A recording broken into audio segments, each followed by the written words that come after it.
ഒരാൾ പ്രസംഗിക്കുന്നു, അദ്ദേഹം പറയുന്നു മദീനയിൽ പോകണം, മദീനയിൽ പോയി മരിക്കണം എന്ന് ചിലർ ആഗ്രഹം പ്രകടിപ്പിക്കാറുണ്ട്. ഞാൻ അങ്ങനെ ആഗ്രഹിക്കുന്ന ആളല്ല. അയാൾ ആഗ്രഹിക്കുന്നില്ല, ആഗ്രഹിക്കണ്ട. പക്ഷെ അത് പുറത്തിങ്ങനെ പറയണോ? ഓരോരുത്തർക്ക് നല്ലത് ആഗ്രഹിക്കണമെങ്കിൽ ഭാഗ്യം വേണ്ട. ഭാഗ്യമില്ലാത്തവന് നല്ല ആഗ്രഹിക്കാൻ കഴിയും. എത്ര ആളുണ്ട് മക്കയിൽ പോകണം, ഹജ്ജിന് പോകണം എന്ന് ആഗ്രഹമില്ലാത്തവര്, എത്ര ആളുണ്ട് മദീനത്ത് പോകണമെന്ന് ആഗ്രഹിക്കാത്തവര്, അങ്ങനെ പല ആളുകളും ഇല്ലേ. പക്ഷെ അതിങ്ങനെ പുറത്തു പറയേണ്ട ആവശ്യമുണ്ടോ? ഇന്നാ ലില്ലാഹി വ ഇന്നാ ഇലൈഹി റാജിഊൻ. മഹാന്മാരായ ഇമാമിങ്ങൾ അതിനൊക്കെ വലിയ സ്ഥാനം കൽപ്പിച്ചിട്ടുണ്ട്.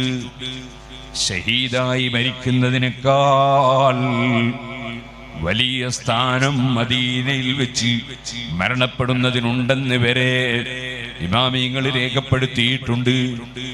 അവിടെ കിടക്കുന്നത് ആരാണ്? അഷ്റഫുൽ